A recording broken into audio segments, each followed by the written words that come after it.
You're listening to Within Tolerance, a podcast for machinists by a machinist. I'm your host, Dylan Jackson from Protean Machining. And this week I'm joined by Dan Demazure of Kern. Welcome, Dan.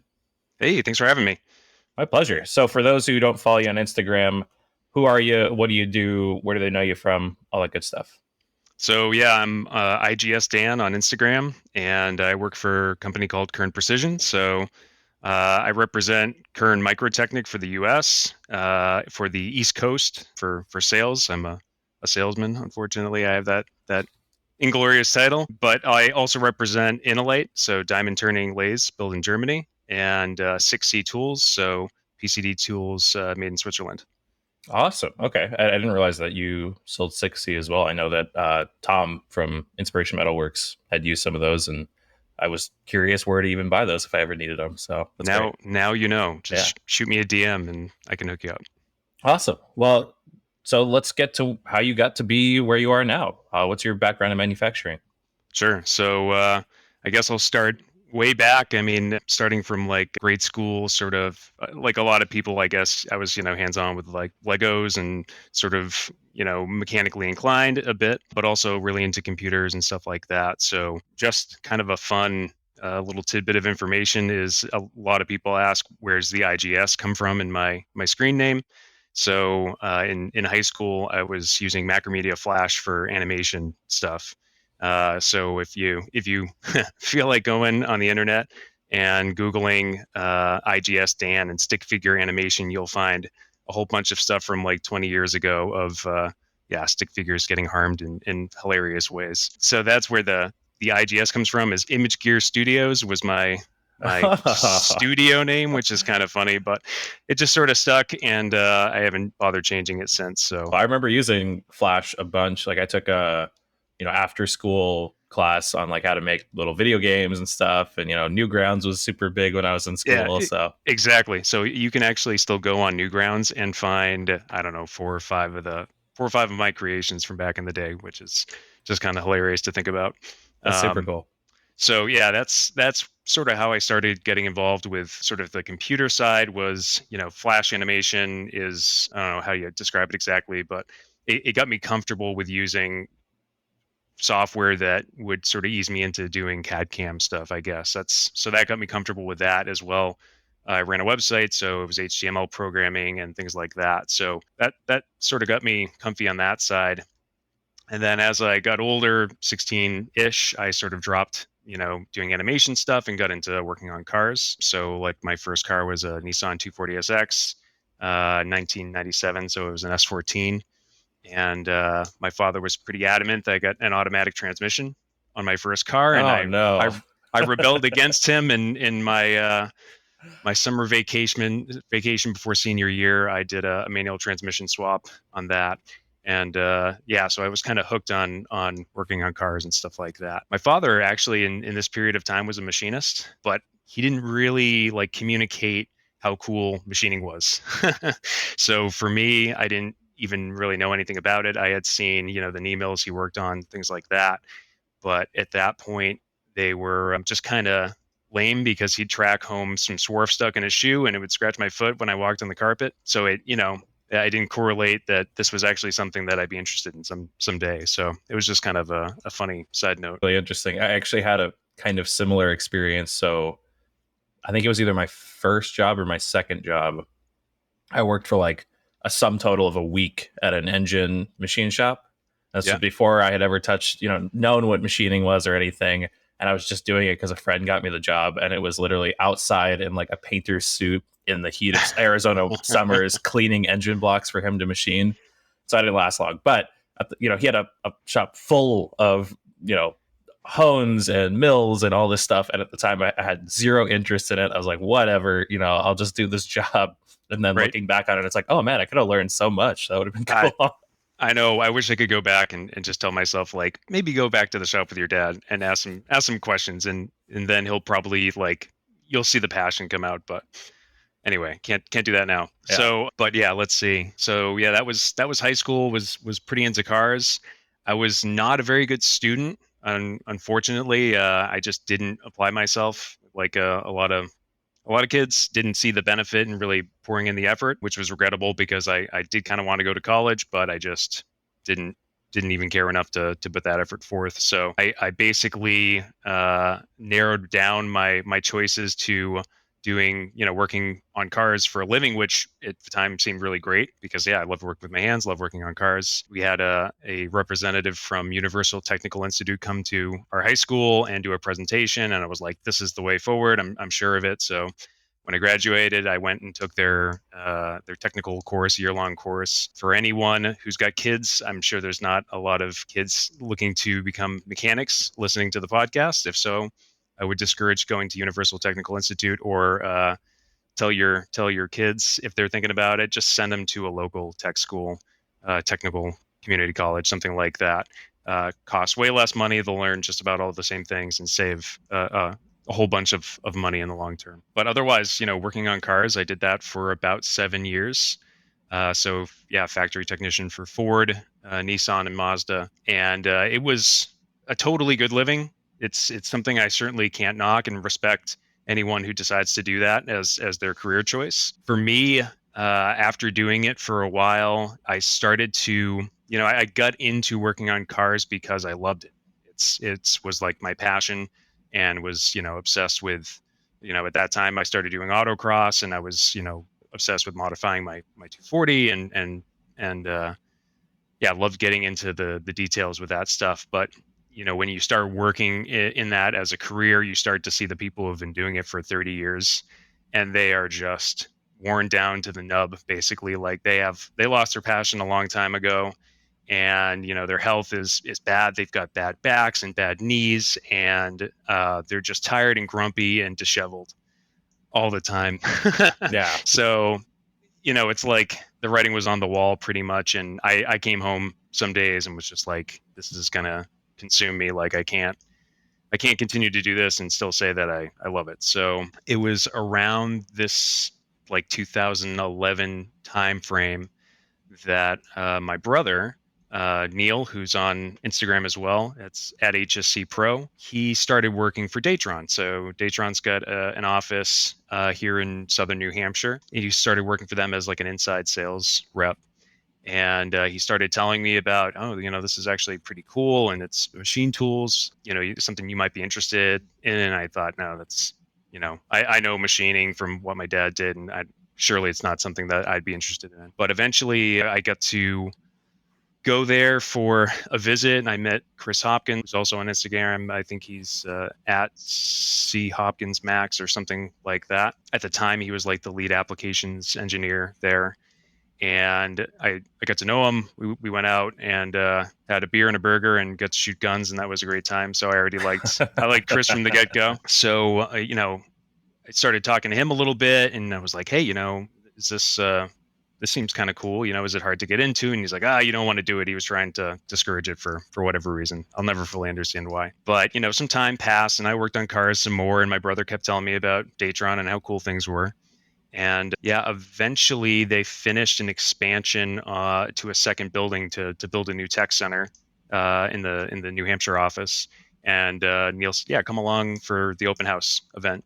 So I went, and they had, I don't know, 4 or 5 machines running, and I saw just, like the tour de force of all this cool machine tool stuff. And I had no clue what I was looking at, just that it was like a calling. Like I saw that, and I was like, I need to get out of what I'm doing. This is so cool. How do I get involved? And then I really sort of doubled down on talking to Chris and bothering him and saying, hey, what can you recommend? Like, how do I get started? Do I have to go to some school or course, or what do I do? I just didn't know my ass from my elbow when it came to how to get started. So Chris really threw me a bone in like 2012, late 2012, something like that.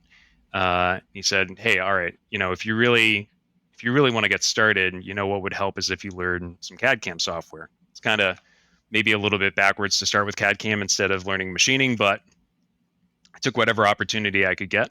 Yeah. Well, it's something you can do at home. It's, they're not going to loan you a Datron. Exactly. So he said that he had this copy of Mastercam Home Learning Edition for, I believe it was X6 or X5. I don't quite remember, but he gave me that. So it had, a trial license of Mastercam and these tutorials that would just walk you step by step and like some basic 2D drawing stuff, and then some basic cam toolpath stuff, just 2D contours and 2D pocketing and drills and all that stuff. And so I just sort of followed that step by step, and and got pretty hooked to that. So while I was practicing on that, I was sort of keeping in touch with my brother and saying, "Hey, do you know, are they hiring for anything, or is there any opportunities?" And generally speaking, it was like, no. And, why don't you just go call them yourself? And, eventually I did. And I talked to the service manager at the time, Chris, different Chris Gordon. And he said, yeah, actually, we're looking for somebody, but not in an applications role, not in a service role, but like a service administrator role. And I said, yeah, fine, let me apply. I don't care. It was a way to get in the door and start to get established and learn more and stuff like that.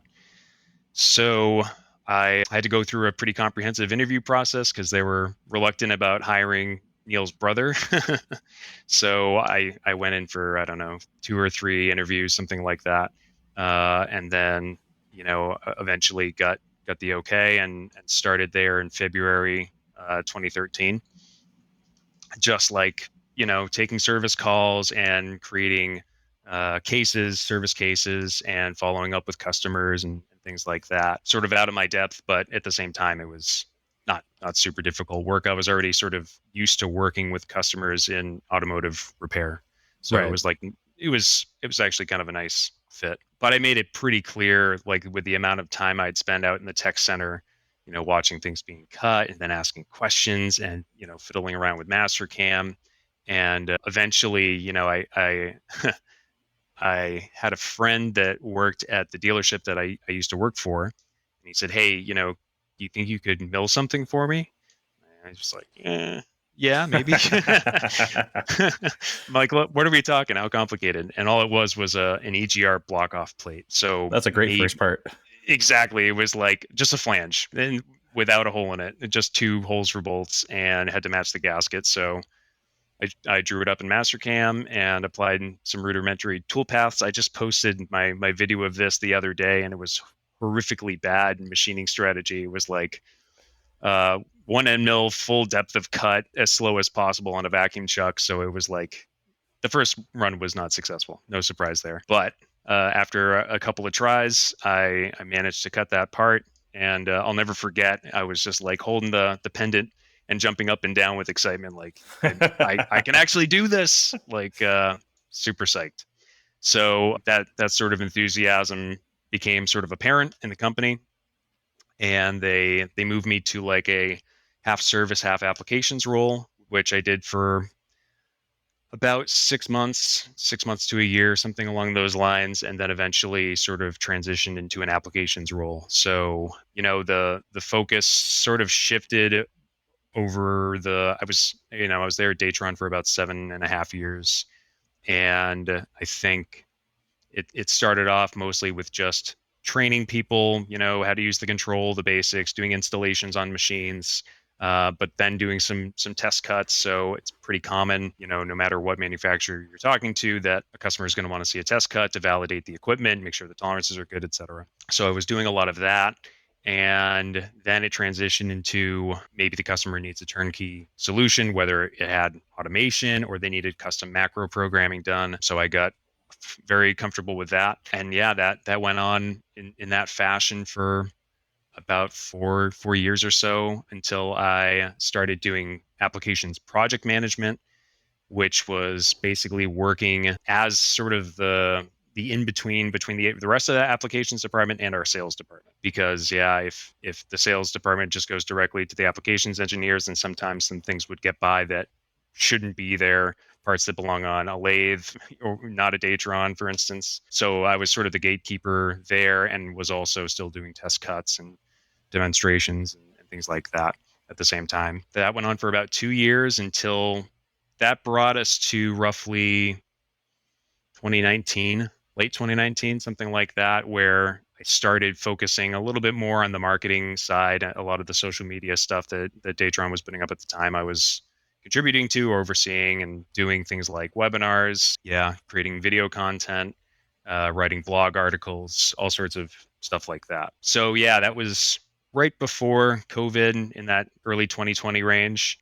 At that point, I had known Marv for a couple of years. We had met at Autodesk University 2017, I want to say. I think we met at I was Autodesk just University. about to say that. Yeah, because Marv was amazing. And those little air quality sensors you guys were making? Yes. Yep. So every time I went to the Forge or whatever they called it to get one, The factory. yeah, factory. So they would Yep. they would cut off the line like 3 people before me and be like, "Nope, sorry, that's all we got." And I was so bummed. And then Marv and I were in a class or something, and he's like, "Oh, well, I know Dan, and I know a few guys that are doing that stuff. Let me see if I can hook you up with something." And like, I think I have the only guest of AU who has a sensor that I have the machine top cap, but I have a 3D printed prototype outside shell because there was none of the machine ones left. And he like Yep. happened to snake all these parts for me and it let me build it. I was like, you are the best. But yeah, I think we met there.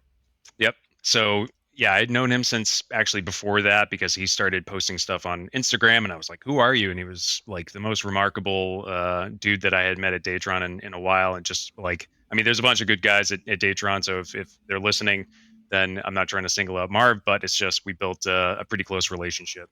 And when he left Datron to go work for Kern, it caught my attention, of course, and I had already known about Kern for a while. Datron's really interesting, and it's a weird place, I think, to start your machining career. In retrospect, at the time, I didn't think anything of it. In one perspective, it was really good because Datron's not a conventional mill by any stretch of the imagination. It's exceedingly good at what it's good at, and then it's can be pretty bad at a lot of other things. And it just became the normal. So I was sort of molded around what was good Datron fits, and that made it easy to get going. Also, the majority of tooling that they're using are single flute tools, which are super forgiving for stupid amateurs like me, full cut plunging my EGR block off plate. Right. So it was actually a really nice place to start. But at the same time, I recognized the longer I spent there, and I'd go to IMTS and I'd see all the other machine tools, and different types of tooling and stuff. It's just like I started to acknowledge that this wasn't Datron's not the pinnacle of at least my career. I mean, for some people, it's all the machine they'll ever need, but I was left sort of curious about more of what else was out there. And it's kind of a funny story that in the sales offices at Datron, there was in somebody's booth, they had this normal size piece of computer paper with a pyramid printed on it. And in the middle, there was Datron. And then on the bottom, there was like Tormach. And then there was like Haas and there was RoboDrill. And I think Datron was there-ish. And then above that, there was like Micron and Hermela. And at the very top of the pyramid was Kern. So I had known about Kern since then. But I never really dug too deep into it. I was just like, Kern, wow, they're the best. That's all I knew. And so it was around that sort of 2020 time, early 2020, right before COVID. Marv was like, "Hey, next time you're in Chicago, just let me know, and I'll talk to Tony, who's the president at KPI, Kern Precision, and I'll hook you up, and you guys can you can meet up and have a chat and just whatever." So I said, "Yeah, that sounds great." So it was February, so like T minus 1 month before total COVID lockdown. And I happened to be there for an event, and Tony and I met up for tacos and beer, and unbeknownst to me, it was like my job interview for Kern. So it was funny, but it was good because it taught me a lot right in that instance of what I thought was true about Kern was maybe not true, or there's some things I didn't realize. I'll probably get into with some of the questions I have here, some of the things that I thought were true were not. But yeah, after that, it was cool. It sort of ended on the note of like, hey, if you're ever thinking about changing careers, let me know, and maybe there's something we could do. I said, okay, that's fine. So then, yeah, I went, and this is the last couple of visits I did were installing John Saunders Neo, the loaner Neo. Mhm. And then the week after, I think I went to install Ed Kramer's machine, his Neo. And then that was like right on the cusp of like, the FAA saying you can't fly anymore. It's not safe Right. because of COVID, et cetera. So I did that installation. And then it was like after that, I worked from home from that point on. And I think like for a lot of people, this was sort of like that trend, that phase where people were starting to consider like, what am I happy where I am? I think with COVID, a lot of people just started questioning like maybe this is the time to mix things up a little bit. Yeah. You slow down And enough that you can kind of analyze things. yeah, exactly. So it was, I did the work from home thing for a while, but I was pretty bored because I had no access to machines or anything anymore. So it was a lot of blog writing, which was not super fun. And then it was June of 2020. I got a call from Tony, and he said, "Hey, are you still interested in this whole process, or not? Sorry, this whole process, but coming to work for Kern potentially?" I said, yeah, maybe. Why? What do you have planned?" And he basically explained that there was an East Coast sales guy. His name was Gary, and really unexpectedly, he got a cancer diagnosis, Oh my goodness. and it was like 3 or 4 weeks, and he was gone. Wow. And it was, yeah, it was very sudden, and I was, even still now, it's like I've heard all these stories about Gary, and I never got to meet him, and I'm still pretty bummed about that, and I feel terrible for his family. But he said, "Hey, we have this gap now, and we need to fill it. Are you interested?" I really had to stew on it for a while because I owe my whole start to my career because of Datron, and the people at Datron, still fantastic people.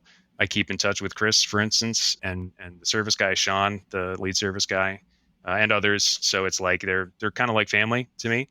And it was a hard decision, but I said I'm not going to have an opportunity to work for Kern like this probably ever again. Who knows? So I jumped for it. So yeah, I put in my last 3 weeks, wrapped up some of those parts for the BattleBots stuff, and yeah, ended in mid-July and started with Kern in August of 2020.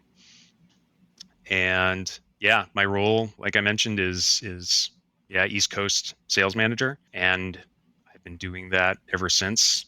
Yeah, for Kern, for Intellite, and for 6C. And I don't know what else can I say about that exactly. I get to do what I love because I was very hesitant about coming into sales at first because I don't know, any salesperson that has you're a salesperson, you kind of get the shivers a little. You're like, ugh, I don't want to talk to a salesperson. Right. But you could ask, I don't know, Alex Kern or Keaton from Swift Universal, or I don't know, any of the customers that I work with and talk to. Is that I try to, it's not like I can't convince anyone to buy a Kern necessarily through just blabbing their ear off. I like to listen and find out about what customers make and what their problems are, and maybe there's some way that Kern can solve it. But it's like, yeah, you're not going to win over any hearts by being that pesky used car salesman style sales guy trying to sell Kern. It doesn't work. That is the truth. Well, and I imagine that you guys are small enough that, you're not the annoying salesman who's knocking on doors. You've got plenty of Right. people reaching out and being like, "Hey, I want a Kern. Let's talk Yeah. about it." Yep. Exactly. So it's a little bit of that.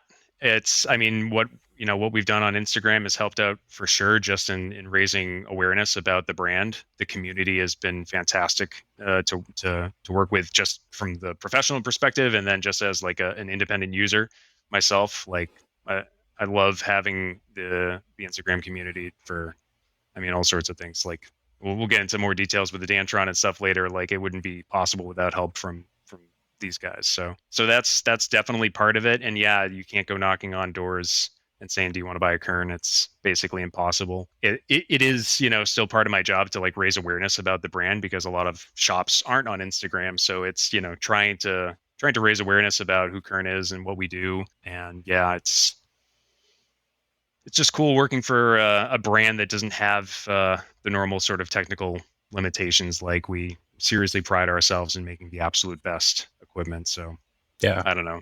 I can see it as like a pretty logical jump from Datron too, because at least from the outside, and this could be out of pocket, but like it seems like there's a lot of similarities as far as like, both companies, if there's something that they can't make or don't make, they're very good system integrators in addition to machine tool builders.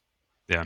So it's they have some similarities, but there's enough differences where some people were concerned at first. They're like, "Oh, you're going to Kern. Isn't that competitors to Datron?" And I said, "No." Like once you dig into the details, you realize pretty quickly that they're in two totally different realms. So it was like a lot of the knowledge that I got in terms of high RPM spindles, that was very handy coming into Kern because that's all we have. But like vacuum chucks, which is Datron's jam, Kern doesn't do. I mean, we have very rare vacuum applications, but they don't use the same style vacuum chuck with the permeable paper or anything like that. So it's like, yeah, that and the thermal management and just the sheer weight of the machine. There's no gantry style equipment. It's like Right. they're so different that you can't really mistake them for each other. Plus, if you could get it done on a Datron, you'll probably spend half as much, if not, you know, more savings than that to do it. So usually it's like when someone's coming to us with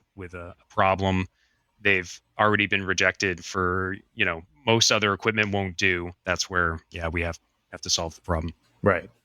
Yeah. No, I definitely, you see places like M5 Micro and stuff, and you're like, nothing else will do for that kind of work. It seems Yep. like. Yep, exactly. So it's good and bad. It's like it's sometimes hard to uncover the really tough problems, but when you do, it's sometimes kind of easy from that standpoint to be like, oh yeah, if the customer has a thermal drift issue, for instance, I'm doing long run mold work or something like that, then it's pretty easy to say, yeah, we designed the whole machine so that it won't drift more than 50 millikelvin. That's kind of hard to dispute. Yeah, there's so much engineering that goes into solving these very difficult technical problems and so much done and to validate it that it gives me a lot of confidence that I'm representing the right brand, I guess. Definitely. Well, to bookend your story about transferring over to Kern, one question from NH Micro. Uh, he said, "What was something that surprised you when you toured the Kern facilities in Germany for the first time?" So I this was the hardest question of all the ones I got because some were just uh, just mean jabs from some of my friends here on Instagram, and then this one was actually a good. This was a good one. So I stopped and thought long and hard about this because it's like, well, it's like you visit the factory and it's gorgeous area of the country. I mean, it's like goes without saying, southern Germany is just beautiful. But that's not surprising. Everyone's seen the pictures and stuff, and the facility is gorgeous, and everything is well maintained and well organized, and it's just a beautiful facility, and you would expect nothing less, I guess, from a company like Kern. What did surprise me when I started to think more about this question was that I was truly surprised to see the two CEOs walking all over the company, hopping into to the production floor to ask a question. And we have Simon, who's like head of sales and marketing, and then Sebastian, who's like the technical lead, sort of the CTO. And I'd see Sebastian, he was like sitting in on a technical presentation by one of the students, one of the interns that were there. He was working on a project on the machine, and they're easily accessible, they're easily relatable, they're not much older than you and I think they're in their early 40s, so it's maybe a little bit different than it. Not to knock Datron, but they're a publicly traded company, and Kern is not. It's still completely, the ownership lies pretty much with Simon Sebastian primarily, and you can tell that their investment in it is different. So it was really kind of cool to just be in the thick of it and see that such a big impressive company can kind of act like a small, nimble, innovative company. I thought it was a pretty cool thing. Yeah, that's amazing. I mean, that is very rare, I think, in any kind of company. Yeah. And then his other question was, "What are the most common questions customers ask you?" Price. Yeah, it's always price first. Not surprising. And this was one of the things that when I met with Tony for the first time, he was like, "So how much do you think a Kern costs?" I'm like, "Well, it's clearly $1 million, right? Everyone says it costs $1 million at a minimum, and then you got to tool it up." And he was like, no, actually, the average price was quite a bit lower than that. And like in my experience, it varies. So like if you're getting something like an Evo, it's much less. It's something like more realistically in the 300,000 range. If you're getting something like an HD, then it's going to be a lot more. It's going to be more in the 800,000 range. But it's like you could configure either of those machines with so many different options for spindles or automation or tool changer size or flood coolant type, etc., that it can really range all over the place. So it's of course possible to build $1 million Kern, but I'll say it's not the common. I think the out the door price is typically quite a bit lower than that. So it was kind of an interesting thing to learn about, was just that we're actually pretty price competitive compared to a lot of brands like Micron or Hermla or whatever. They've got pretty pricey equipment too. It's not just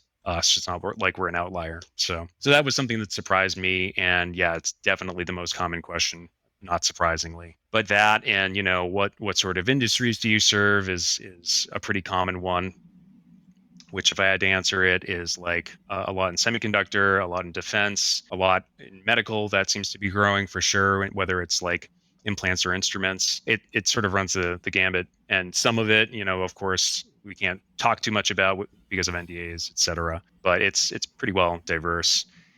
And then I don't know, other common questions. Yeah, it's usually just, they see something on Instagram and they want to know more about it. Tell me about the internal workpiece automation, or, what the travels are, et cetera. It's sort of the common stuff, but price is definitely number one question that always comes up. I totally understand it. I've asked it myself. Yep. The internal workpiece automation is pretty sweet. Like when I saw that on, I mean, actually, Josh, who asked the question, when I saw Yep. that on theirs and like the videos he took, I was like, man, that is like such a nice package. Yeah, it's, I think, for 30 pallets, it's $40,000 roughly. So it's actually a really good value, and it doesn't add any room to the size of the enclosure. So it's kind of a no brainer for a lot of customers who are like, I'm thinking about getting automation. Like maybe they're doing short run sort of work, and it's surprising a lot of customers, or people I talk to at least, are still hesitant about doing automation for short run stuff. They always think automation means you're doing like thousands of pieces. So if you can sort of get them to think differently about automation as being, your second shift, that you don't have to, pay health insurance for, then it becomes kind of a no-brainer to utilize that internal workpiece automation to buy back your hours during the day. Yeah. Well, and I don't know of any other machine tool that you can spend less than 10% of the purchase price and get automation for. Yep. That's Yep. like killer. Like that's like you said, it's kind of a no brainer at that point. Yep. But yeah, it's actually And funny. it's Josh asked that question, and I had never even heard of Kern until the NYC CNC tour of Hacko, and then saw their pyramid. Yep. And I was like, oh, that's kind of interesting. And then, Grismo got one, and like started becoming more of a name that I understood. But I had literally never even heard the name, or if I had, it had not stuck at all until then. Yeah, this is sort of like where there's still work to be done, I think, and we're getting good at it, and Instagram is a huge help. But it's like you talk to some people and they're like, "Oh yeah, Kern, you make the really precise desktop machines, right?" So they think of the MMT, which is like the first Kern from 40 years ago at this point. And I'm like, well, yes, we did make that machine, but we don't make it anymore. And now our machines weigh 6 tons and are 5 axis. So it's like, it's it, it's interesting that a lot of Kern is advertised by word of mouth because we have this great reputation. So it's like we're not pouring dollars into Google AdWords or ads in magazines or anything like that. So um, it is getting the word out. So this is why I'm really looking forward to IMTS, because we'll have a micro HD there, and then I know everyone from Instagram will come and see it, and that's great, but I really am looking forward to stopping people in the aisle that have just never seen the big red machine before. Oh yeah, And letting them know Kern isn't maybe what they thought it was. definitely. Yeah, it's the whole micro line looks so spaceshipy and like very futuristic that it's it's definitely an eye catcher. Yeah. Yep. Well, we have got a million questions. Let's see. Kint's Precision, Foot Pedal Jones, Murph's Machine all asked about the Dantron.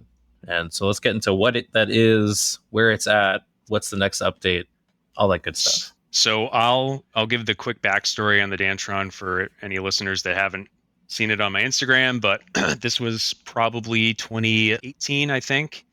I had been actually let's go way back. It was like my first year working at Datron. I had to service this M4, which if you I don't if you can even find it if you Google search it. But an M4 is basically like before there was the Neo, they had the M9, and before the M9 there was the M4. So it's a bridge style, so fixed gantry with a moving Y-axis and cast iron construction. It's like one of the only Datrons you'll see with a T-slot table. Travels are roughly like 300 by 400, 300X, 400Y, 250Z, something like that. In inches, that would be 12 by 16 by 10, we'll say. And I had to work on this machine that had sort of fallen into a state of disrepair. So I had done like a PM service on it, whatever. And yeah, I got it back up and running, had to replace a control unit or something along those lines, some electronics fried on it. But I got it back up and running, but it had a spindle converter issue. And you couldn't run the spindle, which was like a 60,000 RPM Jaeger spindle. You couldn't get it up past 15 or 20,000, something like that. So the machine wasn't super useful for what they were doing anymore, which was, I want to say it was like an investment casting, die machining, something like that. It was for a jewelry industry. And so I got the machine back up and running, but like I checked on them and I'm like, hey, are you guys using the machine? They said, no, not really. It's broken still. And I think we're going to get another piece of equipment, blah, blah, blah. I said, okay, I kept that in the back of my mind for a while. And I touch base with them, every couple of years and say, hey, are you guys using your M4? What's the status update? And eventually they replied with, no, you know what? We don't really use it anymore and we want to sell it. I said, okay, I'll give you, I lowballed. I'm not even sure if I want to say it seems almost insulting. But I lowballed them because at this point the M4 was running on like really early Datron control that Datron doesn't support anymore. So not even Datron wanted the machine back because like it's nice machine, but you would have to retrofit a new control on it. It just wasn't going to happen. It's too expensive. So I gave them a lowball offer and they were insulted and they said, no, we won't take it. Okay. So like another year goes by and I say, hey, you still have the machine? And eventually I got to a different person than who I was talking to. And he said, yeah, we want to get rid of it. We got to make room. I said, great. Send me some photos of it. I just want to make sure it looks the way it did last time I saw it. And they sent over the photos and I take a look at it and everything looks great, except I don't see the control terminal for it. So it's basically got like a tower rack that would sit off to the side that had the spindle converter and a bunch of the electronics and the PC and the monitor and mouse, everything up top. And I said, yeah, I don't have a photo of the control stand terminal. Can you send me a photo of that? And they said, oh, no, we threw that out. It's it's our company policy, our IT policy to throw away PCs instead, just dispose of them for security reasons. Oh my God. Oh, well, just so you know, you threw away like more than half the electronics that you need to run the machine. So I changed my offer from an insultingly low offer to, it was no longer insulting for me. Right. I offered them scrap value for the machine, $150. And they said, yep, that's fine. Come get it. So I hopped in my friend's truck, Sean, actually the service tech that still works there. And we managed to load an M4 in the back of his Nissan Titan pickup truck. And, that truck was kind of crying mercy, for the whole 2-hour ride home, but we made it. Kind of funny is that I didn't have a forklift at my house to unload it. I was just about to ask, how did you get it out? So I got creative. There's a business down the road from me that sells pellets, like wood pellets for pellet stoves. And this was like November, October, something like that. So I needed a couple tons of pellets anyways. So I said, hey guys, if I buy 2 tons of pellets from you, can you use your forklift to transfer this machine from the back of the truck into your delivery truck? And they said, yeah, we don't care. So they did it. They unloaded my 2 tons of pellets and one Datron into my garage. And yeah, now there it sits. So I've had that machine for, yeah, around 3 years or so at this point, 3.5. And basically, long story short is there was so little left to work with on the Datron side that in order for me to restore it as a Datron control machine would have just been prohibitively expensive. Even if I tried to source all these parts from, other users, and, I know a few that might have some of these components. Like, the fact of the matter is, if any of them died and I had to go back to Datron to get them replaced, then it's going to cost me an arm and a leg, which is, I'm this is for my personal use. I'm not a company yet, at least, so I can't really that wouldn't work for me. Right. Um, so my research started into what sort of servos I should get, what sort of control I should get, etc. And yeah, over the last couple of years, regrettably, it's taken years to get to this point, but with a lot of help from people in the Instagram community, I've been able to get ClearPath servos together, Masso controller. I've had a heck of a time finding the keyless bushings for adapting. This is belt drive on X, Y, and Z. So I had to take the original pulley, bore out the ID. So I brought that to a friend with a machine shop nearby, board those out, and then get a new keyless bushing to adapt from a metric shaft to the inch shaft that's on a ClearPath servo. So yeah, where we're at right now is that basically the motors are mounted. I built new adapter plates for that.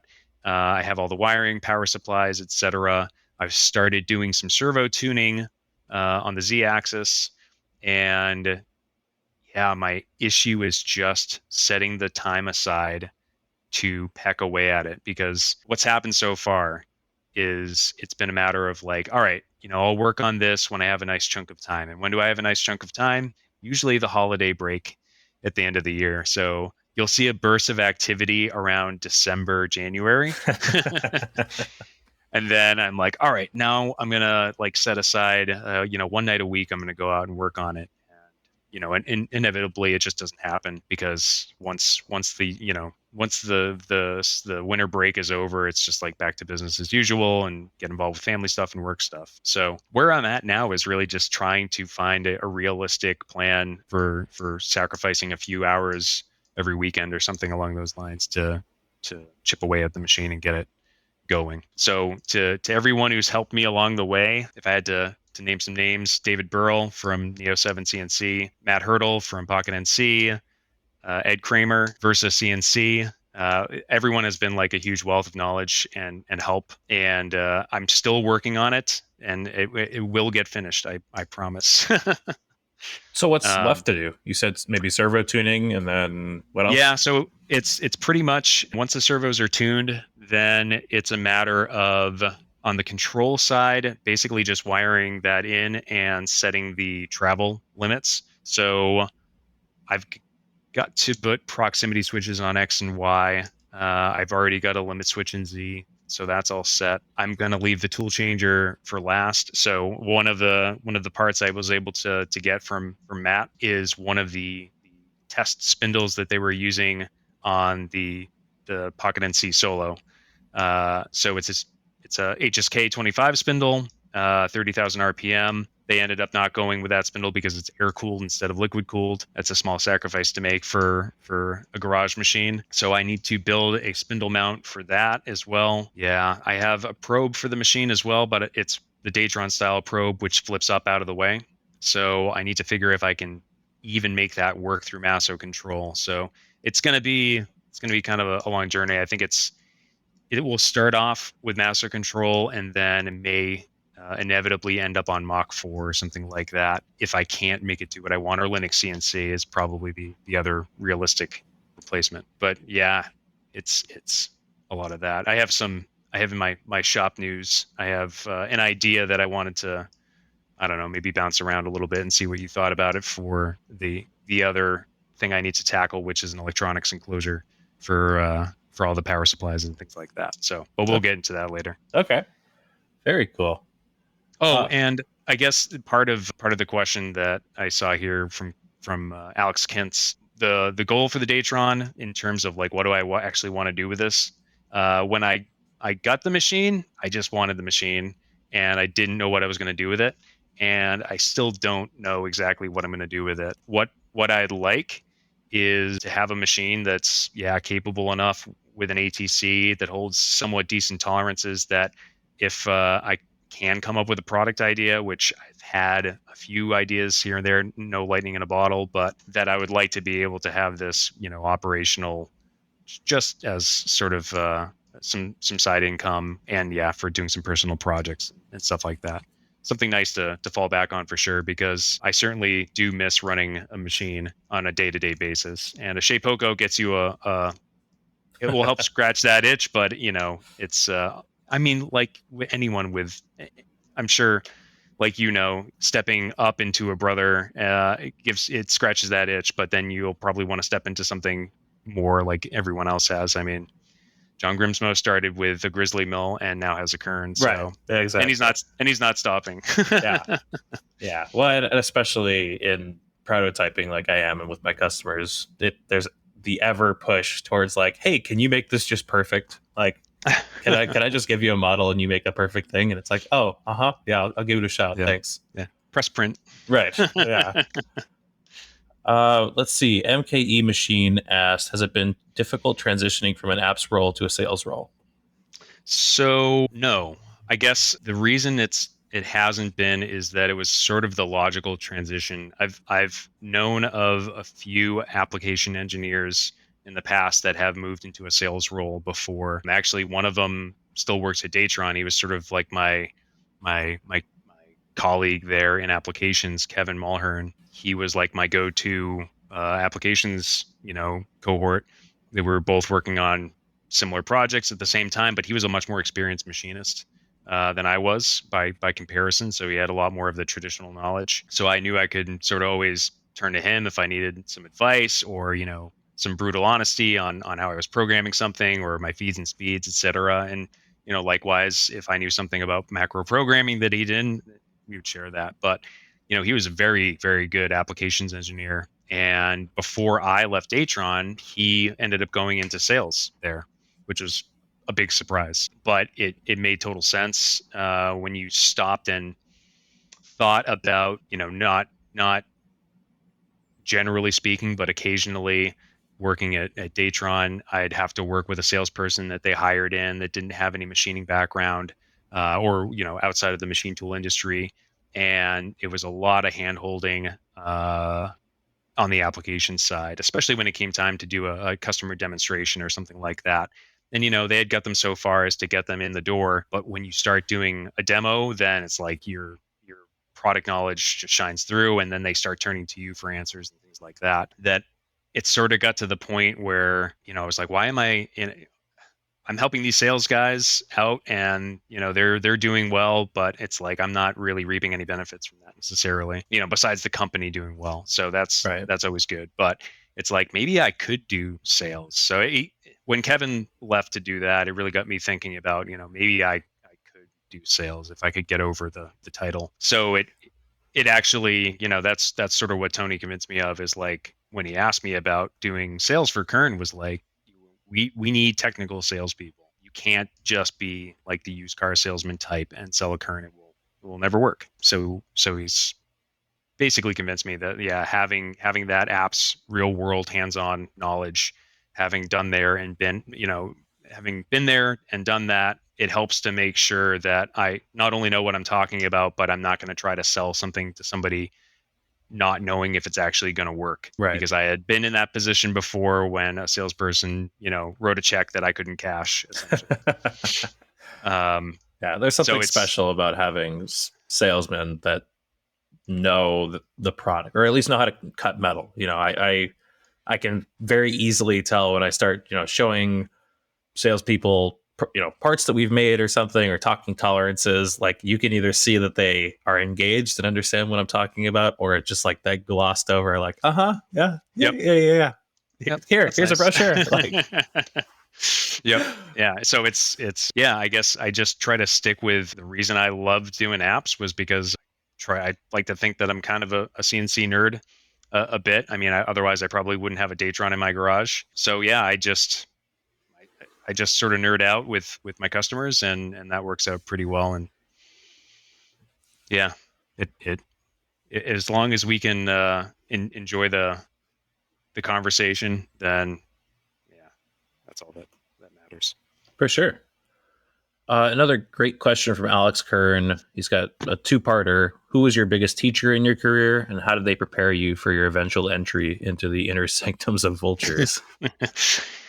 Alex has this thing with Marv where they just refer to me as a sales vulture, which now I've become accustomed to. And generally speaking, whenever I send Alex a message, I end it with a caw at the end, caw, just to make the vulture noises. So the biggest teacher in my career, this is another kind of really good question, but tough, because I know that like Alex had a mentor in the machine shop, but me myself, I never worked at a machine shop. The most machining I ever did before working at Datron was turning brake rotors on cars. So, which I wish I had even a little bit of knowledge back then. I could have turned them a lot better. So, my biggest influencers and teachers sort of changed over the years. So, when I started, it was Chris Hopkins, for instance, giving me that Mastercam Home Learning Edition.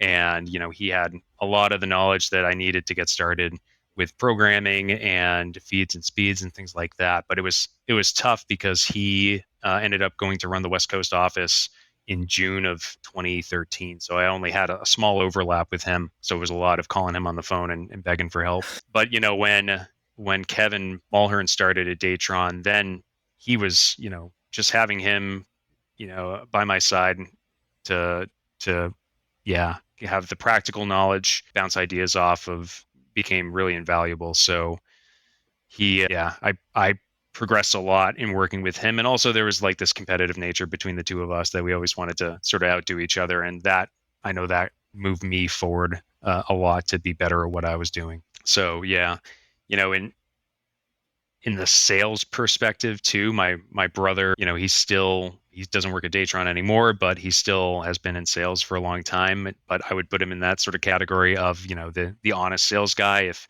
there's a better solution for what you're trying to accomplish, then he's going to tell you. There's definitely ethics in sales, and not everyone appreciates that as a salesperson. So I've had that sort of embedded into me that, don't sell something to somebody if they don't need it. It won't bode well for you in the long term. Your name is basically you live and die by what people say about you. So it's like, that's what I learned from him was, just be honest. And if it's not a good fit for a Kern, then the people you work with will appreciate hearing that, because someday maybe they'll have something that actually belongs on a Kern and they're going to remember you. So yeah, that's made me a good vulture, Alex. Ka. That's a good one. So yeah, I think that's about it. And then I guess two joke questions also from Alex and from Mickey. What is all of this about Jingdao? Because they both asked independently of each other, how does Kern plan to counter the high precision, high accuracy of Jingdao machines? And I've seen them post something about this, and obviously I have not been included in the joke. So yeah, Mickey and Alex are just devious. They're like, if you leave two kids in a room with lighter fluid and a candle, like things are going to end badly. So what happened was I'd been working with Alex since like September or so of 2020 when he first reached out, and he was doing all his research about getting a new machine. And it had been a long journey. I'd met with him a bunch of times. We had dinner, and lots of phone calls and lots of DMs. And he went out and he visited Marv and he did the test cut, and then from there he was like, all right, I think we're going to move forward with getting a Kern. And I was basically waiting for the purchase order to arrive. and Alex messaged me and said, "Sorry, man, I can't do this. We're gonna get a Jingdao instead." He's like, and at first I was, because you didn't call me, you just DM'd me, so I couldn't tell. I couldn't hear any laughter in the background or anything. So at first I said, "Oh, you're messing with me. That's funny." And he said, "No, seriously, we're gonna go with a Jingdao." And my heart sank basically. Oh. And Alex couldn't keep up the gig too long, but he let me know, and I felt a lot better. But come to find out, this was like between Marv and Alex and Mickey, just this evil plan to mess with me. Oh man. So now Jingdao comes up in conversation more often than it should. Like, That's so. great. Well, I'm sure he told Mickey that he was going to get a Kern. He said, "Well, I wouldn't do it that way, but okay." Exactly. Yes, that's the other one. Oh, that's great. All right, so some car questions we got. MK Machine asks, "Do you miss working on rusty cars for a living?" Yes and no. So for a living, no. But in general, yes, to some extent. I mean, the reason I left working on cars is because I did want to preserve it as something that I love to do. So, and I haven't been able to really dig into that because, yeah, I had kids now starting 14 years ago. So I got pretty distracted from working on cars as a hobby.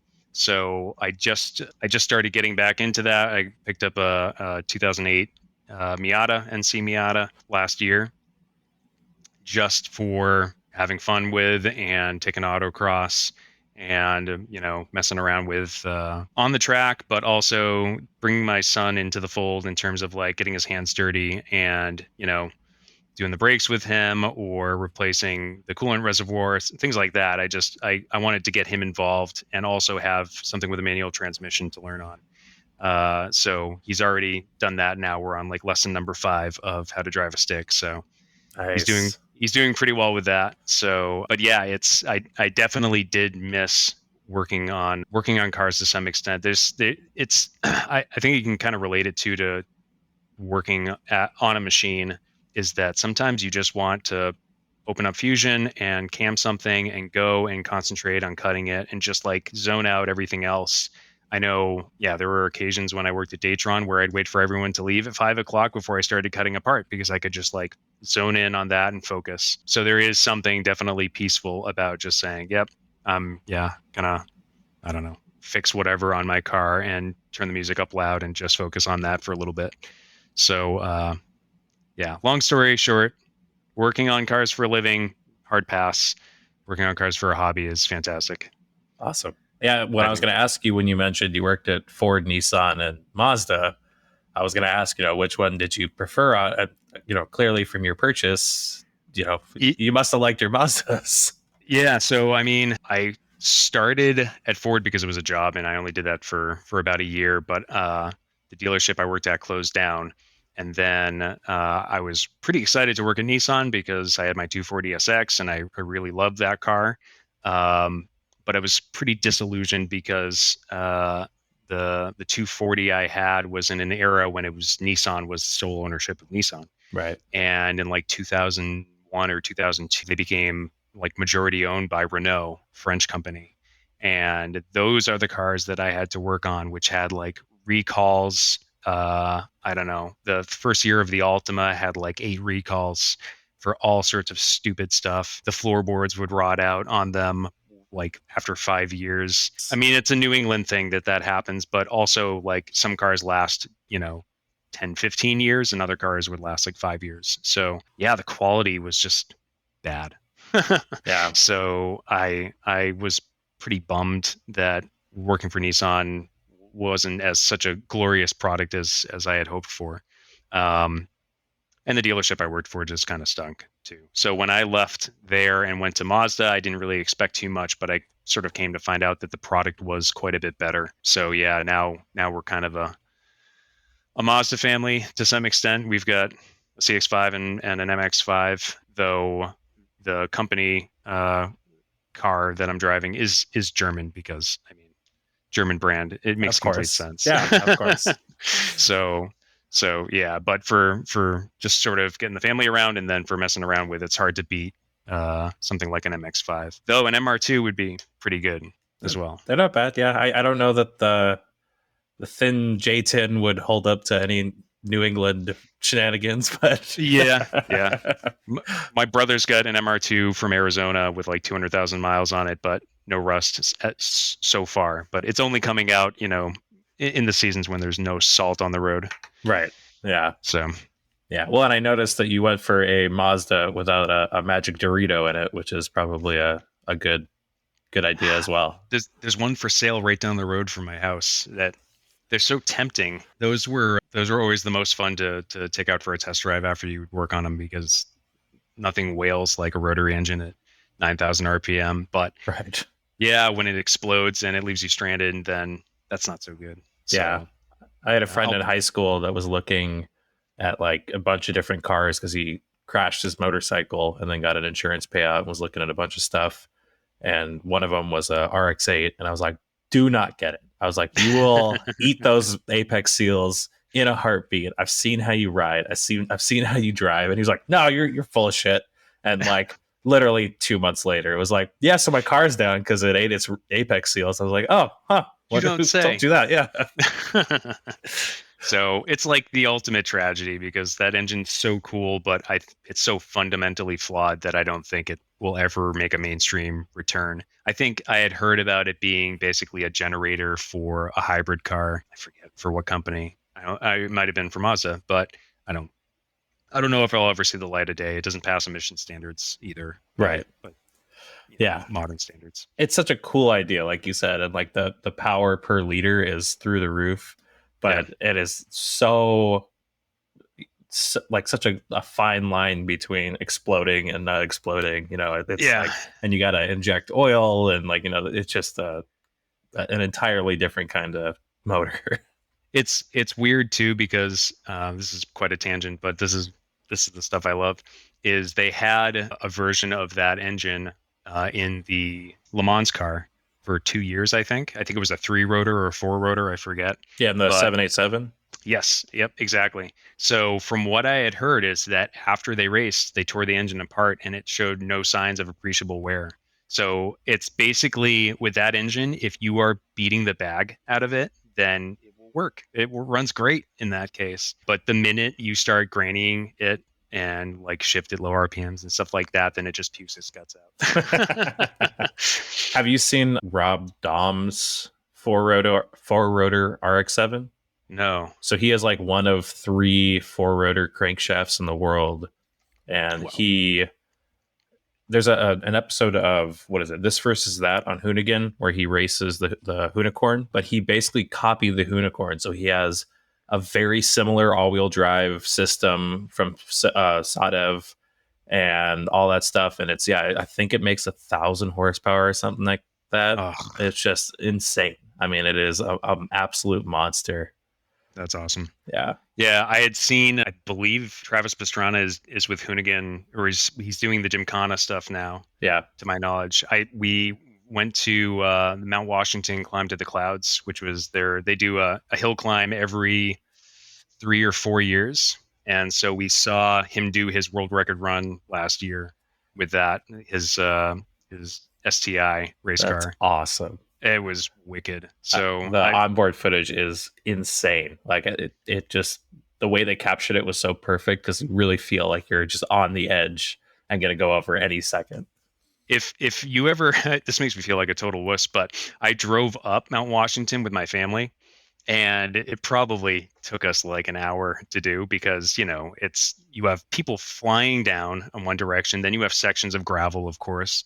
So it's like a super sketchy ride, and one of those rare instances where I wish I took an automatic instead because it was just like beating the crap out of my clutch every corner where I was like shifting from second to first, second to first, second to first, over and over again.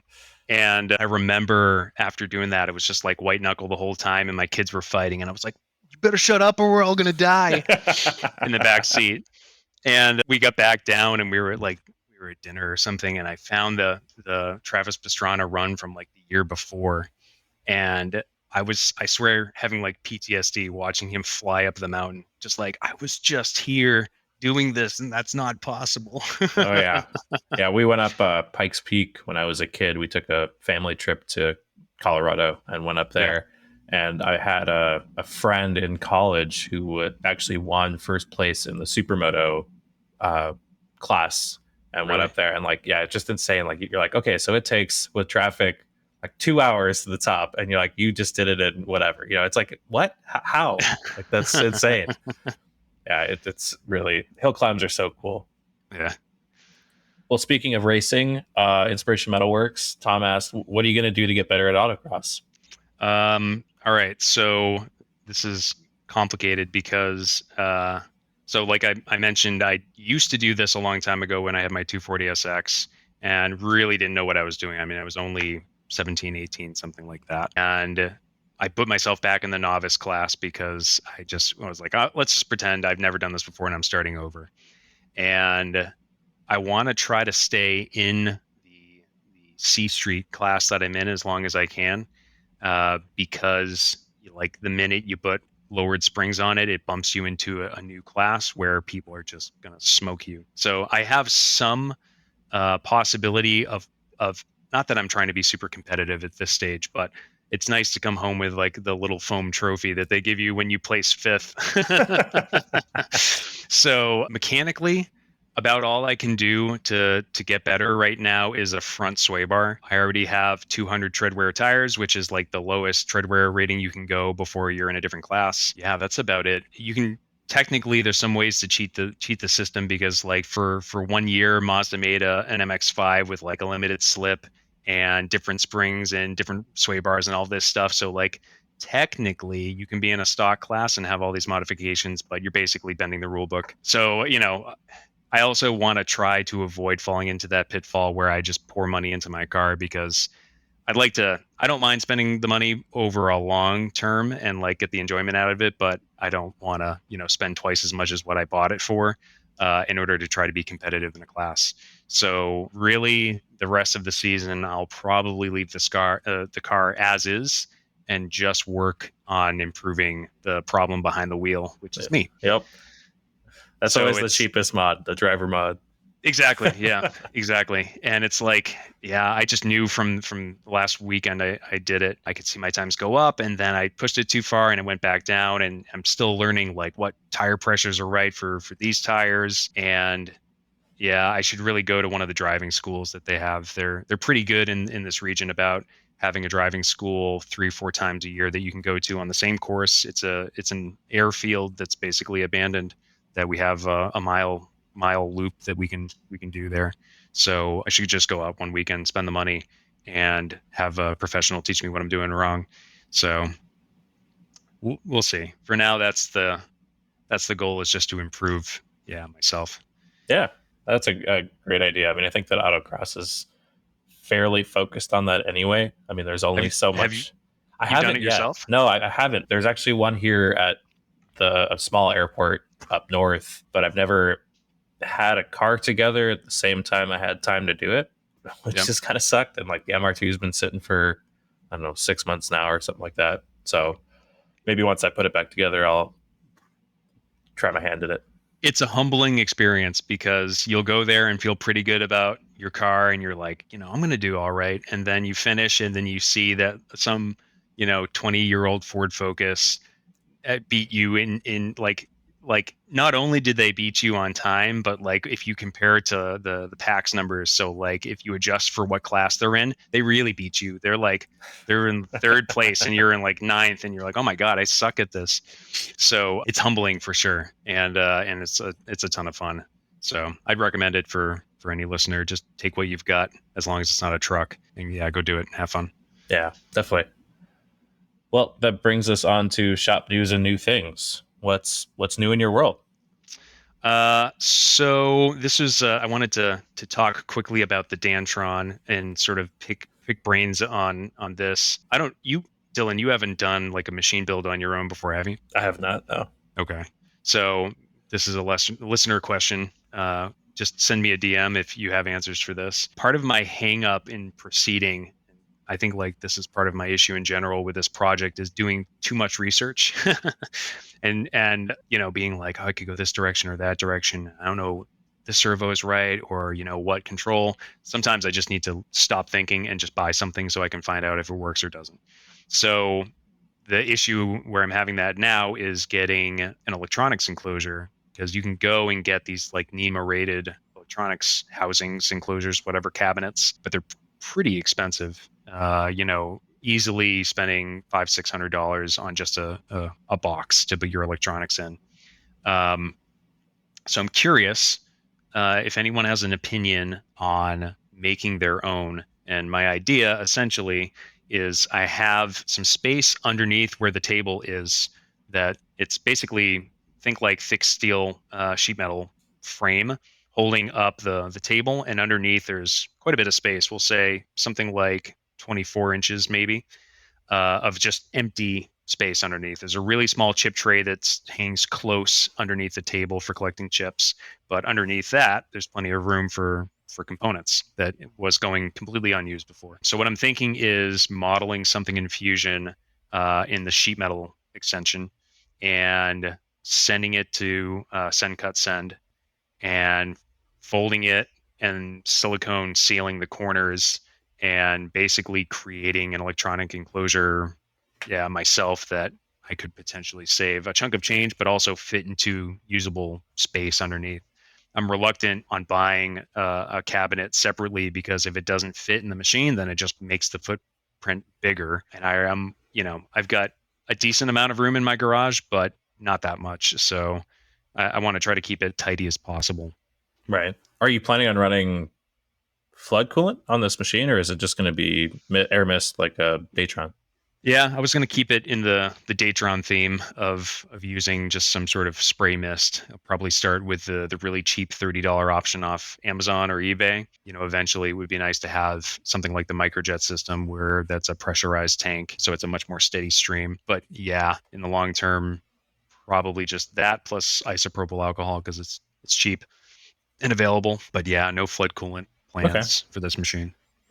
I mean, it sounds like a well sealed homebrew solution would probably do you fine then. Yeah. So that's been sort of at the top of my mind lately, but I should really just I mean, if you look at my I think I have a recent post up there, maybe it's just in my stories where right now I have half the electronics set up on a piece of plywood that I have clamped to the frame with a couple of like carpentry style clamps. I forget what you call them. But just because I got to that point where I'm like, I'm not making progress because I'm too worried about the details. So I started doing that at least. So that will get me by for a while, but eventually it's going to have to go into a real enclosure. So yeah, if anybody has feedback on that, then I'd be really curious to hear what you guys think. I mean, I would imagine if you, going back to your automotive roots, if you wired it to use like engine harness plugs, Yeah. then worst case, you could swap out your control board, control cabinet without having to rewire the whole machine. Yep. Yeah, that's true. I mean, those are generally speaking sealed for water and stuff like that, so they'd be fine with chips. A lot of the connectors that are on like the ClearPath servos are pretty similar style where, they're just plastic connectors, but they have little rubber gaskets on them for protection. So, yeah, that with like a bulkhead fitting on the back for all the plugs probably work out pretty nicely. Yeah. So, That way you can make a mistake and it won't, take you down for till the next year's holiday right. break. uh, Cool. Well, and then you put down Kern news. What's new in Kern's world? So yeah, I was a little light on things going on in my shop besides the what's going on with the Miata. So I guess a couple of things to share is of course we'll be at IMTS this year. I wanted to share that, and basically why that's kind of cool and worth sharing is we'll have the micro HD there with the internal workpiece changer. So we'll have a bunch of different parts set up. We're working on one surprise part right now. We're keeping it under lock and key, but really excited to share more about that. But one thing I can tell you, and we don't really have the specifics on it yet, but it's sort of still in development, is we're going to basically say bring your broken carbide end mill to the show and flip it upside down, stick it into a chuck, and we will machine something into the end of it for you so that you can take it back home. Oh, that's cool. So we're trying to devise what the coolest thing that we can mill into the end of it will be that will make it like kind of a cool keepsake. So yeah, that's what we're working on right now. Just make sure that if you're going to bring an end mill back home, that you stick it in your luggage, please, if you're flying.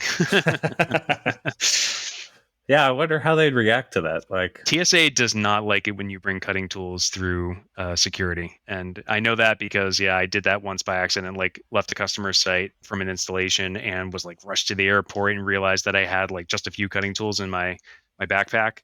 And yeah, they stopped me. I had to go back, bring it to my luggage. That was fine. But they gave me a very thorough pat down after. So check it in your bag, please. that's so funny. That's like when I was coming back from AU that year, they lost their mind over my space mouse. Like they like scanned my bag a few times, that had to unpack the whole thing. And like it had it like my laptop in there too and a mouse. And like I'm like, why this? Like why are Right. you freaking out about another piece of electronics? Right. What do Of you, all things. yeah. Look, you think the air quality meter would like it's the most bomb looking thing. Right. Yeah. They were right next to each other and they were like, no. This like actual consumer product is the thing we have an issue with. Not this homebrew of clearly like a weird electronic thing. Like, all right, whatever. That's funny. So yeah, IMTS, we're excited about that. We're going to be doing Ceramics Expo before that, a couple of weeks before. That's in Cleveland, Ohio. So, I don't know how many ceramics machinists we have here. It's been a pretty popular thing for us because, yeah, of all the work that Marv put into it. Oh, I should add that too. I was thinking about that question. Sorry to go way, way back, but who is your biggest teacher in your career? Marv is definitely one of them in terms of taking really high level subjects and sort of bringing it down to earth. Yeah, he's been very patient with me because you can tell that his intelligence is definitely up here and mine is lower. So yeah, just props to Marv for being an awesome resource and for introducing me to Kern. That was a big deal. So sorry, let's return back to what I was saying. If you're in Cleveland and even if you have nothing to do with ceramics, feel free to stop by. I'll be there. Come say hi. We can go get a beer after or something like that. So that's happening. And the really cool, exciting, I had to get clearance to announce this before. From the CEO level, Simon had to get called to get the okay. But Kern has bought a new facility in Illinois, so we're already outside of Chicago. But we got a shop that was sized well for the amount of people we had at the time. But we've been really successful year over year. The American market has grown for us, in no small part to the success that we've had talking to people on Instagram. So thank you all for talking about us. So we're growing as a company. We brought on an applications engineer last year. We have more service techs than we've ever had before, et cetera. So we need a new building. So we are upgrading to a 15,000 square foot facility that will have a showroom and room for the 3 micros in there with new offices and a training center so that we can do Heidenhain certified trading in-house. So yeah, we're trying to expand, not just making a great machine, but also providing all the services that you need in order to be successful within training is, I think, sort of one of the keystones to having a successful machine install is really knowing what you're doing. So yeah, we're excited about that. We took ownership of it just last month or so, and we've got a lot of construction to do. So it probably won't be something that anyone will be able to walk into and see this year. But I know for a fact that we'll be sharing some photos of it up on Instagram. So that's epic. Congrats to yeah, everyone at Kern. That's a big 15,000 square feet is not a small building either. So congrats to yeah, all you guys. thank you. Yeah, it's pretty cool. I'm excited to be with Kern in this like big time of growth. Yeah, it's a good time to be here for sure. That's really cool. Yeah, I look forward to seeing pictures and what it becomes for sure. Yeah. And just like a small side note, something I forgot to mention in sort of like my responsibilities with Kern is I am a contributor on the social media. So like yesterday I posted a picture of the little cube inside a cube kind of thing. If anyone has suggestions of something they want to see, I know, some people are like, show us more of how the machines are made or show us more about Heidenhain or whatever. We're pretty receptive to that. So if there's something you want to learn from our Instagram, then yeah, please shoot me a DM and I'll see if there's something we can do to help. That'd be great. Yeah, it might be cool to do like a day in the life of a Kern employee and like just like, oh yeah, here's what I'm doing today. Obviously if there's anything that he can't share, can't do that. Right. But like It's it'd just be cool just to be like, everything's hey, clear. this is my responsibility. Like I'm installing the control today, or I'm installing the axes, or tramming them in, or however it goes. But that Yeah. might be a cool thing to do. Yeah, that's a good point because yeah, there's I mean something that I found really fascinating was on the micro HD, which has the hydrostatic guideways. There's a section where it is just someone's job to lap the axes straight within 2 microns. And I'm like, I don't know anything about hand lapping axes. So for me, that's something that I know I could easily go to the factory and just watch those guys work and nerd out about that for a while. So yeah, that's something we can definitely do more of. Yeah, that'd be great. Well, that brings me to the last question I ask every guest, which is, what did you research this week? So besides Miata modifications, which I already sort of dived into a little bit, which is just at this point, I'm sort of keeping an eye on used sway bars because I don't want to spend more than $100 to modify that, at least at this time. I'm surprised it doesn't Um, have them from the factory. no, it's got them. They're just too small. Oh, that's really interesting. Yeah. See, Yep. and it was So funny because on my MR2, it's the exact opposite. I had to remove my front sway bar because the body is so stiff, it actually creates unwanted really stiffness. Yeah, I think I left the rear one on. I took one of them off. I can't remember which one, but it was night and day difference. interesting. That car has what, 4 firewalls because it's mid-engine. Oh So yeah. there's the front to the passenger compartment to the engine, and then engine to the trunk. So that thing is like already so stupid stiff that adding another sway bar, it was just like too Makes much. it worse. Yeah. That's funny. Yeah, in my case, the car is, I don't know, fairly stiff, but it is convertible, so in that way it makes it kind of flexy a little bit. Not terrible, but the stock springs are pretty, I mean, most people hate them, absolutely hate them because they're just not stiff enough.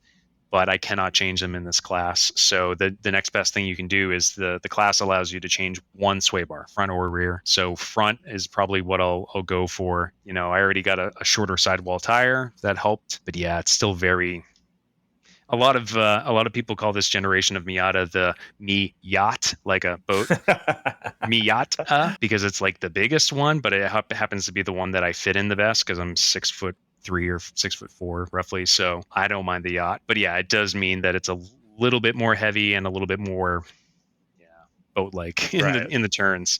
But that's easily modified. It's just taking the time and money to do it right. So, but baby steps, driver mod first. The other thing that I was sort of researching this week and super excited about is I'm a bit of a SpaceX slash space, I don't know, space exploration in general nerd. It really kicked off when the Falcon Heavy launched, the test launch back in 2018. Totally captured, sort of my imagination, and also my son. Like, we're both really into this stuff. So I was super excited to hear that they got the FAA approval to launch from their Texas location. So, it's been delayed 3 or 4 times now, and finally, we're going to see a complete stack launch from Texas. So I just love that stuff. I get kind of mushy about it because it's like, this is going to be my deep what am I trying to say? It's going to be my deep thought section of the podcast. If you ever like stop and wonder, like, why do we do all this? Like, we're all in manufacturing and we're all building things, but it's like sometimes you don't even know what they're for. A lot of the times you can't know what they're for. The customer won't tell you. So it's like you get kind of disconnected from the things you make. I find it super inspiring to think about a company like SpaceX where it's completely apparent what they're doing and everyone knows what they're building and what they're working towards and what the goal is. Whether you buy into Elon Musk, I kind of view it 50-50 as kind of crazy billionaire, but I think it's pretty inspiring for generations like my son, his generation, to see what SpaceX is doing, and yeah, just push forward, even at the expense of creating starships, multiple starships, and then scrapping them before they even launch, just for the sake of iteration and improving. So yeah, I get excited about things like that, where there's a very clear reason why you're manufacturing something and developing something. And yeah, I just find it super inspiring. So I'm excited about that. I'll be watching, yeah, intently for that test launch. Yeah, I think I am right there with you. Like, I'm a big space nerd. Like, the video of the two rockets landing at the same time, what was it, Yeah. a couple years ago, was like Yep. one of the coolest things I've seen as an adult. I was like, that is so Yep. amazing. And Yep. I've been watching all of this stuff as well, and all the other satellite companies and rocket companies that are coming up at the same time. And it's kind of cool to be in a modern day space race. Like, I was Exactly. obviously not born when the last space race happened, so Yep. it's really cool. And I don't know if you've seen the show For All Mankind on Apple I've heard TV. about it. No, It, I haven't watched it yet though. it's pretty good, and it like definitely gives you that fervor of like a space race again, because like Yep. the whole backstory, or like the premise of it, is like, what if Russia beat us to the moon, Yep. and like the space race never ended because it's just us trying to get back at the USSR. And like I said, it is very timely with what's currently going on, and it's really cool. Yeah. So it's, yeah, even now, like, I go back to that test launch video, which was yeah, February of 2018, of the Falcon Heavy. And if I'm having a crappy day, I'll just go back and watch that. And it's just like, just to hear everyone in the crowd of there, in the like the launch complex, cheering on, that is just like, I don't know. There's something inspiring about working towards a goal like that. That just, yeah, it can like make me feel better about humanity on days when sometimes we suck. Yeah, yeah.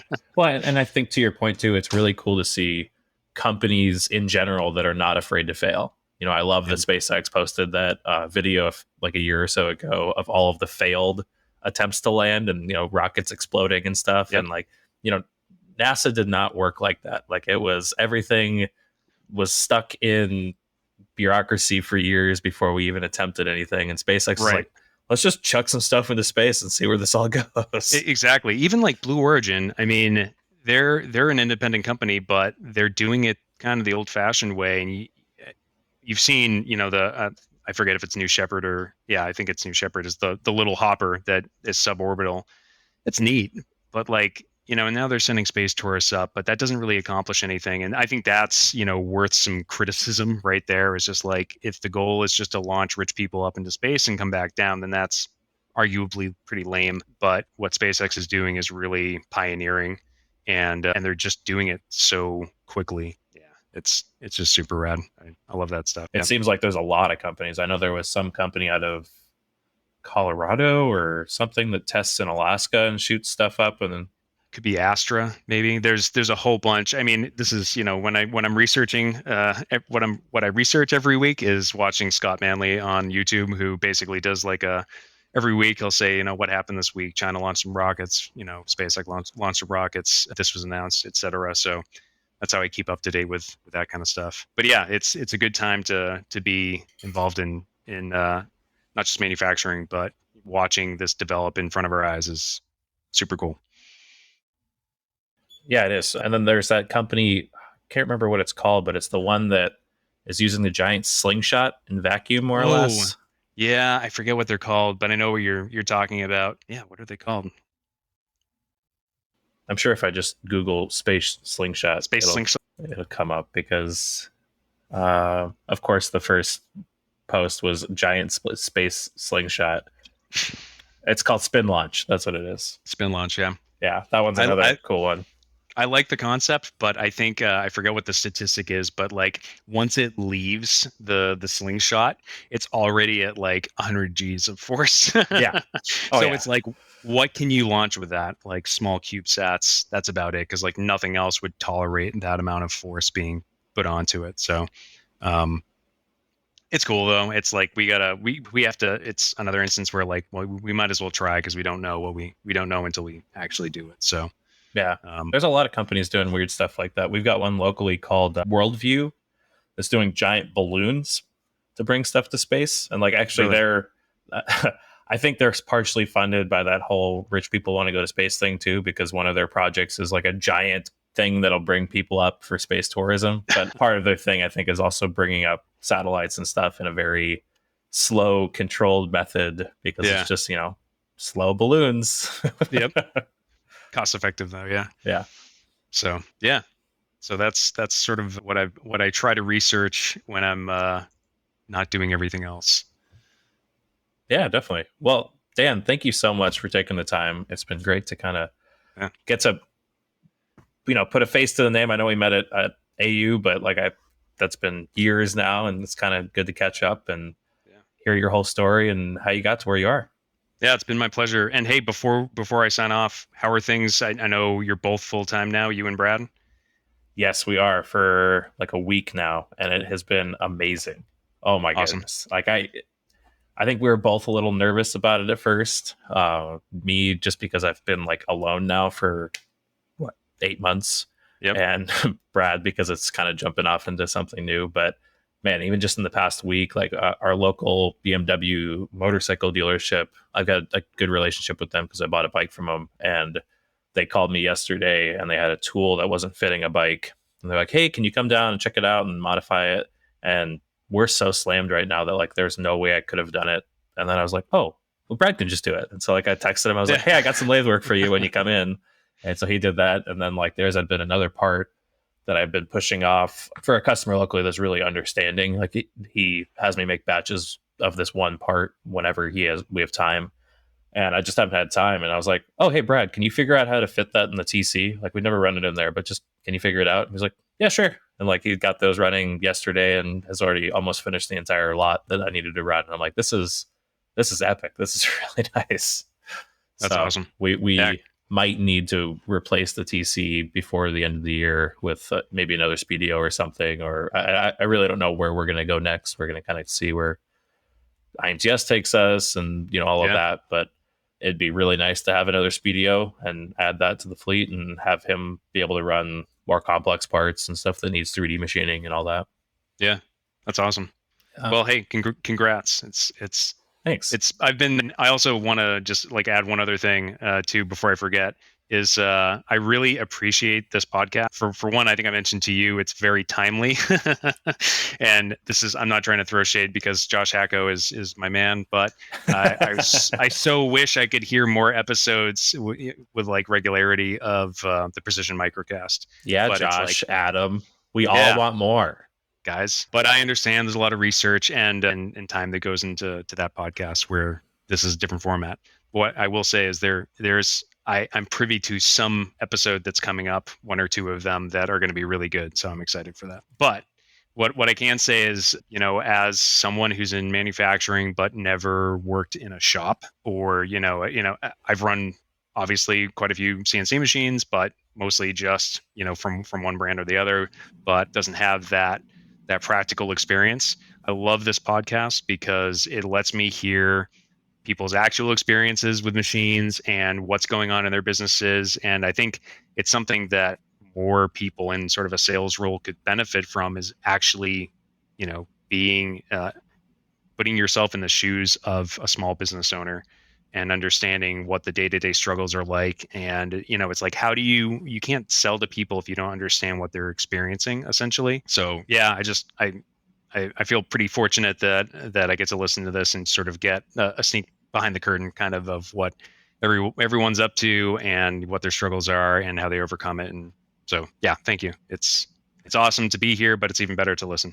I appreciate that. Yeah, I do think that I've talked to salesmen before that don't seem to understand the difference between when they're selling to a big company and versus a small business. It's like, I need this machine to work because this is my lifeblood. Like, Right. it's like this big company might be big enough that they can just like, I don't care, it'll work when it works kind of thing. But like, Yep. this is like my machines are the way I make my money. So Yep.